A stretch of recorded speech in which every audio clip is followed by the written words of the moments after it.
Hello and welcome to SACN। আজকে Durand derby নিয়ে একটা উত্তেজনাপূর্বক আলোচনা আমরা করব। এই মুহূর্তে স্টুডিওতে হাজির অতীতের দিকপাল ফুটবলার অমিত ভদ্র, ফুটবল এবং গ্ল্যামার যার নামের সঙ্গে মিলে মিশে রয়েছে, সেই সঙ্গে আর একজন ভীষণ গ্ল্যামারাস এবং যার গ্ল্যামারের ছটায় তার কোচ, তার টিম, সব কিছু তার সতীর্থ ঢাকা পড়ে যায়, সেই মেহতাব হোসেন। এবং তার সঙ্গে ভীষণ ভালো এবং একমাত্র বিশেষণ যার সম্পর্কে দেওয়া যায় সেটা হচ্ছে গোলকিপার ছাড়া আর সমস্ত রকম জায়গায় উনি খেলে ফেলেছেন এবং কোচের বিশ্বাসের মর্যাদা সব সময় রেখেছেন। কোচের এবং ভারতবর্ষের একমাত্র ইউটিলিটি প্লেয়ার রহিম নাবি, ওয়েলকাম ইউ অল। এবং ডুরান্ড হচ্ছে, অমিত দা আমাকে এই ইনফরমেশন দিয়েছেন, এশিয়ার প্রাচীনতম টুর্নামেন্ট এবং ডুরান্ডের গ্ল্যামার অন্য যে কোনো টুর্নামেন্টের গ্ল্যামারের সঙ্গে একেবারে মেলানো যায় না। সব সময় একেবারে আলাদা জায়গায় থেকেছে সমর্থকদের, প্লেয়ারদের সব সময়। তো ডুরান্ড ডার্বি জীবনে অনেকবার খেলেছে অমিত দা, কি এক্সপিরিয়েন্স তোমার ইস্টবেঙ্গল বা মোহনবাগান এবং তার সঙ্গে ডুরান্ড ডার্বি, তার সঙ্গে অমিত ভদ্রর এক্সপিরিয়েন্স এবং তার সঙ্গে আসন্ন ডার্বি, কি বলবে?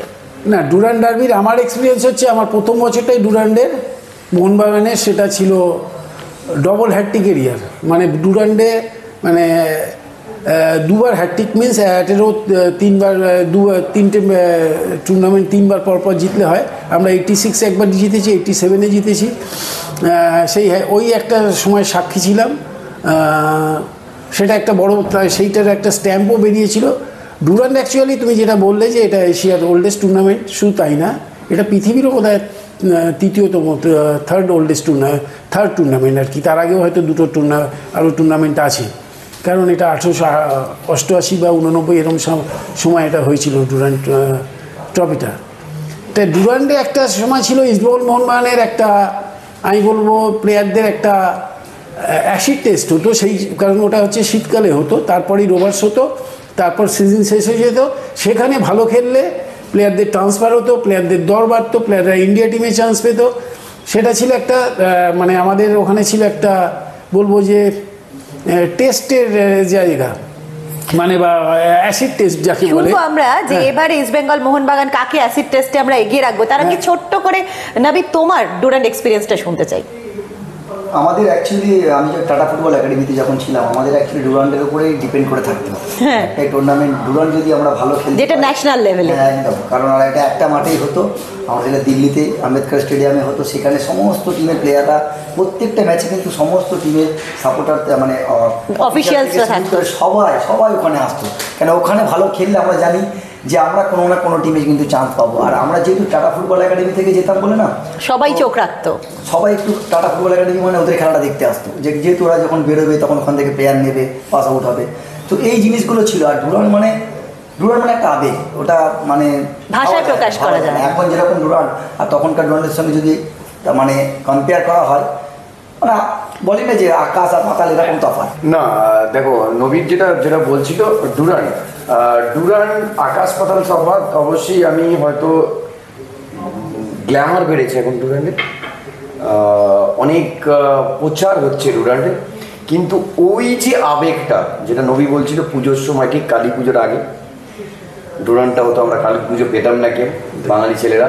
যদি কেউ মানে East Bengal Mohun Bagan most of the time final খেলছে, একমাত্র জেসিডি ওই মাঠে সবচেয়ে ডেঞ্জার ছিল, বিএসএফ এই টিমগুলো, কিন্তু জেসিডি মোস্ট অফ দ্য, কেন যেহেতু ওরা ডাইরেক্ট ফুটবল খেলতে ভালোবাসতো, বল মারবে আর উইন করবে, ওখানে খুব ডিফিকাল্ট হতো। কিন্তু most of the time East Bengal Mohun Bagan ধরা থাকতো ওখানে যে বাঙালি সাপোর্টাররা, প্লাস এখান থেকে যারা সাপোর্ট করতে যেত।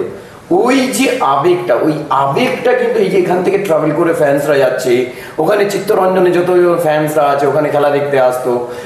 আমার এখন মনে আছে আমার ডুরান্ড এক্সপিরিয়েন্স, আমি তখন রাইট উইংয়ে, দুলাল দা মনে হয় আমাদের সাথে মোহনবাগানে ছিল, মোহনবাগানেও খেলেছি, ইস্টবেঙ্গলেও খেলেছি। তো ওই আবেগটা তোমাকে বলে প্রকাশ করা যাবে না। এখন দেখো, এখন ডুরান্ডের প্রাইজ মানি বেড়েছে, আগে আমরা ভালোবাসে এখন যেটা বলে প্রকাশ করা যাবে সেটা হচ্ছে ইস্টবেঙ্গল এবং মোহনবাগান ডুরান্ড ডার্বি খেলছে, যেটা নিয়ে আজকে আমরা আলোচনা করব। অমিত দা, ইস্টবেঙ্গল এবং মোহনবাগান কার পাল্লা ভারী? কারণ ইস্টবেঙ্গল ডার্বি সবসময় ডার্বি, ইস্টবেঙ্গল কিন্তু সিএফএল ডার্বি জিতেছে, তো এই ডার্বি কিরকম হবে আগে থেকে কিছু ভাবা যাবে কি? না, ডার্বি দুরকম, ডার্বি ঠিকই আছে, ডার্বি ডার্বি হয়, কিন্তু ফাইনালের ডার্বি আর তার আগের ডার্বি দুটোর মধ্যে তফাৎ না। জাস্ট একটা ওদের বলবো যে দুটো টিমের ব্যাড লাক আর কি, বিফোর ফাইনাল বোধহয় ডার্বি করছি। ডার্বি হবে, সেখানে অ্যাকচুয়ালি নিজের যতটা আছে সবটা দিয়ে দেয়, তারপরে এখান থেকে গিয়ে ফাইনালে ডার্বি খেলে ডার্বিতে জিতে ইসমল মোহনবাগান ফাইনালে ম্যাচ হেরেছে, আমার কাছেই উদাহরণ আছে, আমিও তার সাক্ষী আছি। ফলে এই ডার্বিতে একটা ডু আর ডাই ম্যাচ হবে, এতে কোনো ভুল নেই। কারণ এটা হচ্ছে ইস্টবেঙ্গল দীর্ঘদিন পিছিয়ে থেকে জাস্ট আমি আগের ম্যাচ থেকে, আগের ডার্বি থেকে ইস্টবেঙ্গল কিন্তু একটা অক্সিজেন পেয়েছে, এবং ইস্টবেঙ্গল সেই অক্সিজেন সাথে সাথে ইস্টবেঙ্গলের সাপোর্টারদের প্রতিশ্রুতি বা আরও ইনভলভমেন্ট, যেটা ইস্টবেঙ্গলকে উদ্বুদ্ধ করেছে যে আরও একটা ভালো টিম করতে, এবং সেই স্বরূপ তার রেজাল্ট স্বরূপ হচ্ছে ইস্টবেঙ্গল বেশ কিছু প্লেয়ারকে তারা সই করিয়েছে, যারা ভারতীয় প্লেয়ারও সই করিয়েছে, যারা খুব উঁচু মানের প্লেয়ার, এবং সাথে সাথে বেশ কিছু ভালো বিদেশি এনেছে। আর মোহনবাগানের একটাই অ্যাডভান্টেজ, প্রায় পুরনো টিমটা রেখেছে এবং একটা দুটো ছেলে হয়তো চেঞ্জ করেছে। ফলে এবারের যে লড়াইটা হবে সেটা কিন্তু ইস্টবেঙ্গল একটা কিছু ফিরিয়ে দেওয়ার চেষ্টা করবেই। নবী, একটা ব্যাপার মোহনবাগানের যেটা আমার মনে হয় সেটা হচ্ছে মোহনবাগানের যারা ভারতীয় স্কোয়াড রয়েছে তারা সবাই অলমোস্ট ভারতীয় দলের সদস্য, মানে ভারতীয় ফুটবল দলের তারা সদস্য। বিশাল কায়েত রয়েছে গোলকিপারে, এবং বিশাল কায়েত দীর্ঘদিন ধরে মোহনবাগানের দায়িত্ব সামলেছে। আইএসএল এ পর ফাইনালে বিশাল কায়েত মোহনবাগানকে জিতিয়ে আইএসএল চ্যাম্পিয়ন করেছে। তার সঙ্গে এখন ভারতীয় দলে বিশাল কায়েত যথেষ্ট কিন্তু কনফিডেন্স দিয়ে যাচ্ছে, এবং মোহনবাগানের যারা ইন্ডিয়ান স্কোয়াড, মনবীর সিং বলো, লিস্টন কোলাসো বলো, অনিরুদ্ধ থাপা বলো, সাহাল আব্দুল সামাদ বলো, প্রত্যেকে কিন্তু যথেষ্ট ছন্দে রয়েছে, এবং প্রত্যেকে ভারতীয় দলে শুভাশিস বোস ক্যাপ্টেন যথেষ্ট কনফিডেন্স দিয়ে যাচ্ছে। তো সেক্ষেত্রে মোহনবাগানের বিদেশিরাও, যেমন জেমি ম্যাকলারেন রয়েছে, জেসন কামিংস রয়েছে, দিমিত্রি পেট্রোতোস রয়েছে, তারা কিন্তু আগের 2-3 বছরও মোহনবাগানে খেলেছে। তো যেটা অমিতদা বললেন, টিম কিন্তু রয়েছে সেম, এবং তারা কিন্তু একসঙ্গে কনফিডেন্স দিয়ে যাচ্ছে। এটা কি একটা ফারাক করে দিতে পারে ইস্ট বেঙ্গলের সঙ্গে? মোহনবাগানের একটা জিনিস আমি বলতে পারি যে মোহনবাগানের ম্যাক্সিমাম যদি দেখো আমাদের ইন্ডিয়ান প্লেয়ার তারা বেশি গোল করেছে সব থেকে, একদমই তাই, এবং প্রত্যেকে লিস্টন কোলাসো গোলের মধ্যে রয়েছে। হ্যাঁ, লিস্টন কোলাসো 5খানা গোল করেছে, সেখানে সাহাল আব্দুল সামাদ 2টো গোল করেছে, অনিরুদ্ধ থাপার গোল রয়েছে, মনবীর সিং এর গোল রয়েছে, ভাট করেছে গোল। কে গোল করে তুমি দেখো, প্রত্যেকটা প্রায় 12খানা গোল করেছে এই কটা ম্যাচে টুর্নামেন্টে। যারা গোল করে তাদের কনফিডেন্স কিন্তু আলাদা থাকে। হ্যাঁ, তবু আমি একটা কথা বলতে পারি যে ডার্বির কেউ কিন্তু আগে বিশ্লেষণ করতে পারবে না, কারণ ডার্বি এমন একটা খেলা, ওই সময়টুকুর মধ্যে যে চাপ নিতে পারবে, যে মাঠের ওই সিচুয়েশনটা যে পুরো নিজের হাতের মুঠে নিতে পারবে, এখানে কিন্তু পুরোটা ডিপেন্ড করে কিন্তু তোমার এখান থেকে ওই যে আওয়াজ, ওই যে পাওয়ার, ওই যে নিজের মনের মধ্যে যে ধরে নিতে পারবে, সে কিন্তু ম্যাচ বের করতে পারবে। এখানে কেউ এগিয়ে আছে কেউ পিছিয়ে আছে এটা বললে হবে না। মেহতাব, যেটা আমরা দেখছি সেটা হচ্ছে যে মোহনবাগান যেরকম পুরনো টিম রেখেছে, মোহনবাগানের জাতীয় দলের সদস্যরা বা ভারতীয় ইন্ডিয়ান স্কোয়াড যথেষ্ট প্রেসিং চাপে রেখেছে অপোনেন্টকে, কন্টিনিউয়াস গোলের মধ্যে রয়েছে। আমরা ইস্ট বেঙ্গলে যেটা দেখছি, আনোয়ার আলী রয়েছে ডিফেন্সে, কনফিডেন্সে থাকে, কিন্তু আমরা দেখেছি মোহনবাগান ছেড়ে আনোয়ার যখন ইস্ট বেঙ্গলে এসেছে খুব ভালো পারফরমেন্স কিন্তু আনোয়ারের কাছ থেকে সদস্য সমর্থকরা পাননি। এবং ইস্ট বেঙ্গলের যারা বিদেশি স্কোয়াড রয়েছে, Hamid Ahadad, Dimitrios, Kevin Sifneos, Crespo, Mohammed Rashid, এর মধ্যে ক্রেসপো ছাড়া সবাই কিন্তু নিউ অ্যাডিশন। তো এই যে ও বললো চাপের মুখে ওই যে একটা রোরিং সাউন্ড সমর্থকদের, এদের কি ডার্বির যে ম্যাটারটা, ডার্বির যে ইমোশনটা, সেটা ইনজেক্ট করা অস্কার ব্রুজোর জন্য একটু টাফ হবে? বা এত কম সময়ে উনি কি বুঝিয়ে উঠতে পেরেছেন যে ডার্বি ইজ নান আদার দেন, মানে এনি ওয়ান ম্যাচেস, অন্য ম্যাচের সঙ্গে ডার্বির একটা হেল অ্যান্ড হেভেন ডিফারেন্স রয়েছে? দেখো, একটা জিনিস, তারা যারা এসছে, হামিদের কথা বললে বা তোমার আরও যারা প্লেয়ারদের কথা বললে, আমার মনে হয় তারা কিন্তু কেউ না কেউ তাদের দেশে ছোট হোক বড় হোক ডার্বি খেলেছে। তারাও ডার্বির সম্বন্ধে জানে, হোয়াট ইজ ডার্বি, কি হতে পারে, হারার পরে কি হতে পারে, জেতার পরে কি হতে পারে। এই এক্সপিরিয়েন্স কেউ সব প্লেয়ারদের মধ্যেই আছে, যারা বড় লেভেলে খেলে এসছে, এবং যাদের কথা তুমি বললে সব প্লেয়ারই কিন্তু বড় লেভেল খেলে এসছে। কেউ কিন্তু যাদের তুমি পেডিগ্রি দেখো সব প্লেয়ারই কিন্তু বড় লেভেল খেলেছে, কিন্তু ইন্ডিয়ান যে এই ডার্বি যে আলাদা মাত্রা একটা প্লেয়ারকে নিয়ে যাওয়া যেতে পারে। ধরো যারা এসছে এখান থেকে মোস্ট অফ দ্য প্লেয়ার 10 বছর 12 বছর খেলা হয়ে গেছে অলরেডি, তাদের কেরিয়ারে অর্ধেক শেষের দিকে, আমি বলবো না শুরুর দিকে। সোলকেস প্রো বলো বা যারা মনমোহনের প্লেয়ার তাদেরও তাই, অবশ্যই ঠিক আছে, তারা এক্সপিরিয়েন্স আছে। কিন্তু এখানে যে ডার্বিটা, এই আবেগ কিন্তু এশিয়া অন্য কোনো ডার্বির মধ্যে পাবে না তুমি। এই ডার্বি দীর্ঘ বছর ধরে আমরা দেখেছি, ছোটবেলা থেকে দেখেছি, নিজে খেলে উপভোগ করেছি কি এই ডার্বি কোন জায়গায় একটা প্লেয়ারকে নিয়ে যেতে পারে। হ্যাঁ, তুমি যেটা বললে কোচের কথা, অস্কার ব্রুজোর কথা, উনি প্রায় প্রথমে স্পোর্টিংয়ে স্টার্ট করেছিলেন, উনি ইন্ডিয়ান ফুটবলটা খুব ভালোভাবে ভুলে গিয়েছেন। তারপরে লাস্ট ইয়ার যখন উনি জয়েন করেছেন, ডার্বি মানেটা কি উনি বুঝে গেছেন কি এই ম্যাচটা আমি জিতলে কোন জায়গায় আমি নিজেকে রাখবো আর কোন জায়গায় নিজেকে নামাতে পারবো। আমি আমার চয়েসে প্লেয়ার এনেছি, এটা কিন্তু খুব বড় পরীক্ষা অস্কার ব্রুজো এই ম্যাচটা, কেন উনি নিজের চয়েসে কিন্তু ফরেনার এনেছেন, ক্লাব কিন্তু পুরো ফ্রি হ্যান্ড দিয়েছেন ওনাকে, কি ওনাকে বোঝানোর জন্যে যে ডার্বিটা কি। একটা সময় এরকম অমিতদার সময় যখন অমিতদারা খেলতো, আমরা যখন খেলেছি এই ডার্বির জন্যেই কিন্তু ইস্টবেঙ্গল মোহনবাগান টিম করতো। চিমাদাকে কে নেবে প্রথমে সেটার কিন্তু রেস লাগানো থাকতো, কে নেবে চিমাদাকে, কে নেবে আমেকাকে, যে টিমে ফরেনার আসবে সেই টিম কিন্তু পাল্লা ভারী। তো এখনও তাই, যে টিমে ভালো ফরেনার, ইন্ডিয়ান তো অবশ্যই যারা ইন্ডিয়ান সাপোর্ট করবে, ফরেনার এরকম এক্সট্রাঅর্ডিনারি নিয়ে এসে কে ওদেরকে ইনজেক্ট করতে হবে অস্কার ব্রুজো, কেন অনেক বড় পরীক্ষা। এই সময় যদি কোনো বাজে রেজাল্ট হয় তাহলে কিন্তু প্রথম দিক থেকে মানে আইএসএল প্রথমের দিক থেকেই কিন্তু প্রেশারে থাকবে। একটা ম্যাচ হারবে তখনই দর্শকরা কিন্তু রব আওয়াজ তুলে দেবে কে গো ব্যাক, এই সাপোর্টার এই ক্যারেক্টার। কেন এর আগে কালস্কদ্রাও কিন্তু সবার মাথায় বসেছিল, সবার নয়নমণি ছিল, তাকেও গো ব্যাক শুনতে হয়েছে। সো এই ম্যাচটা অস্কার ব্রুজোকে ঢোকাতে হবে যে এই ম্যাচটা সব ম্যাচই তুমি উল্টো পাল্টা রেজাল্ট করো, এই ম্যাচটাকে একটা কথা লাস্ট মেহতাবের কথা বা অমিতের কথা, আমি একটা কথা বলতে পারি, এই দুটো টিমের কিন্তু খুব ভালো টেস্ট। যেসব টিমের সঙ্গে ম্যাচ খেলেছিল না, সেই টিমে কিন্তু এরকম স্ট্রংলি ফরেনার ছিল না। এবার কিন্তু বোঝা যাবে তারা কোন জায়গায় আছে। এবার অ্যাকচুয়ালি আইএসএল এর অ্যাসিড টেস্টটা হবে এই ডার্বির মধ্যে।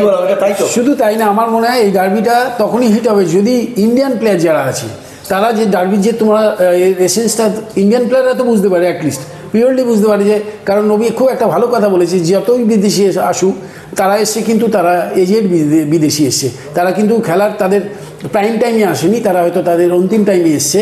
ফলে এই টেস্টটা কিন্তু আমাদের ইন্ডিয়ানরা, এই ইন্ডিয়ানদের তারা যেভাবে নিতে পারবে, যে এই তুমি বললে আনোয়াররা যদি যারা আনোয়ারকে নিতে হবে, ওদিকে তেমন আনোয়ার থাবাকে নিতে হবে, বা যারা লিস্টন কোলাসকে নিতে হবে, এদের লড়াই যদি জমে ওঠে, ডার্বি জমে উঠবে। কিন্তু দীর্ঘদিন আমরা দেখেছি যে ন্যাশনালি সারা ভারতবর্ষের নিরিখে কিন্তু ইস্টবেঙ্গলের ট্রফি খরা চলছে।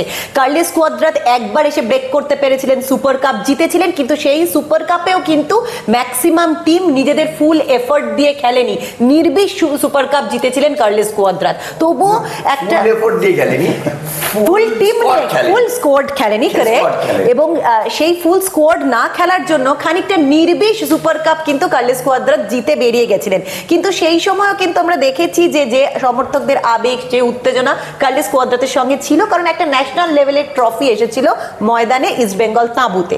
কিন্তু এখন ইস্টবেঙ্গল সত্যি চাপে রয়েছে, কারণ মোহনবাগানের কাছে সর্বভারতীয় নিরিখে কোনো ট্রফি আসা বাকি নেই লাস্ট কয়েক বছর। চাপে থাকলেই সবচেয়ে বেশি অ্যাডভান্টেজ, ফার্স্ট জেনে রাখো, ডার্বিতে চাপে থাকা হচ্ছে সবচেয়ে বেশি অ্যাডভান্টেজ। সবচেয়ে বেশি অ্যাডভান্টেজ হয় যখন একটা গোল অপোনেন্ট যদি ফার্স্ট মিনিটে মেরে দেয়, সেই টিমটা সবচেয়ে বেশি চাপে দেয়, মানে অপোনেন্ট চাপে থাকে বেশি, যে 1 মিনিটে রেখে দিলে, কারণ তাকে বাকি 90 মিনিট জানবে প্রেশারেই খেলতে হবে। সেই জন্য ইস্টবেঙ্গলের যে খরাটা আছে, সেই খরাটাই কিন্তু ইস্টবেঙ্গলের একসময় উৎস হয়ে উঠতে পারে ডার্বি জেতার, এবং হবেও মনে হচ্ছে এবছর। কারা কোন স্কোয়াডটা একটা ম্যাচের ডিফারেন্স গড়ে দিতে পারে, ইন্ডিয়ান স্কোয়াড না ফরেনার স্কোয়াড? ইন্ডিয়ানদের তো অনেক এই সব ম্যাচে ওদের অনেক দায়িত্ব নিতে হবে, প্লেয়ারদেরও দায়িত্ব নিতে হবে। কারণ সত্যি কথা বলতে যারা এখানে খেলছে, আমরা যে সময় যে সময় প্লেয়ারগুলোকে আমরা দেখেছি, আমি নাম বলছি না, কিন্তু প্রত্যেকেই জানে ডার্বিটা কী। ফরেনার মেহতা যেটা বলছিল যে সবাই নিজের নিজের দেশে তো ডার্বি খেলেছে, ডার্বিটা কি ওরা এখানে আসার আগে বুঝতে পেরে গেছে।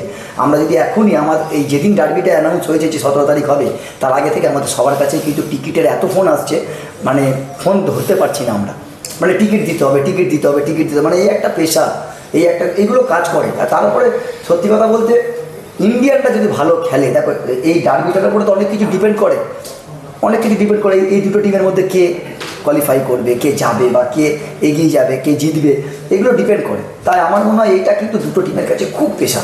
কার পাল্লা ভারী মেহতাব? পাল্লা ভারী যদি তুমি বলো as a old side, Mohun Bagan অনেক ব্যালেন্স সাইড আছে, কেন ওরা এক অপরকে খুব ভালোভাবে চেনে। ইস্ট বেঙ্গলের আবার এই বছর নতুন বিপিন এসছে, তোমার ফরেনারগুলো নতুন এসছে, নতুন ডিফেন্ডার এসছে, যেরকম তোমার লাখড়া এবার রেগুলার খেলছে, এই সেট করতে কেন অবশ্যই এই ম্যাচে কোনো কেউ পাল্লা ভারী না। আমি বলবো ইস্ট বেঙ্গলের যে নতুন ফরেনারগুলো এসছে এরা কিন্তু ডিফেন্স করে। র্যাপিড ফায়ার কাকে এগিয়ে রাখছো? এক কথায় উত্তর। দেখো অ্যাজ এ যদি টিম দেখো তাহলে মোহনবাগানকে তুমি কিন্তু এগিয়ে রাখতে পারো অ্যাজ এ যদি টিম, কেন ওদের কম্বিনেশন, ওদের যে প্লেয়ার যে কোয়ালিটি আছে, এটা যে কেউ বলবে। র্যাপিড ফায়ার তুমি মোহনবাগানকে এগিয়ে রাখছো নবী? র্যাপিড ফায়ার তুমি কাউকে এগিয়ে রাখবো না, 50-50 না কাউকে এগিয়ে রাখবো না, এই কারণে ডার্বির যদি গুরুত্ব যে প্লেয়াররা বুঝতে পারবে, তুমি ডার্বিকে এগিয়ে রাখছো। আমি ডার্বিকে এগিয়ে রাখছি। ডান, তুমি? না অবভিয়াসলি দেখো ইস্ট বেঙ্গল আমার মনে হয় যে ছন্দে খেলছে, যে সিস্টেমে খেলছে, আমি র্যাপিড ফায়ার মেহতাব ইস্ট বেঙ্গলকে এগিয়ে রাখছে। তোমরা কাকে এগিয়ে রাখছো? ইস্ট বেঙ্গলকে, মোহনবাগানকে, ডুরান্ডকে না ডার্বিকে? প্লিজ আমাদের কমেন্ট বক্সে জানাও। আর আমাদের চ্যানেল সাবস্ক্রাইব করতে একদম ভুলো না, কারণ এরকম এক্সাইটিং আরো অনেক প্যানেল নিয়ে আসবো আমরা।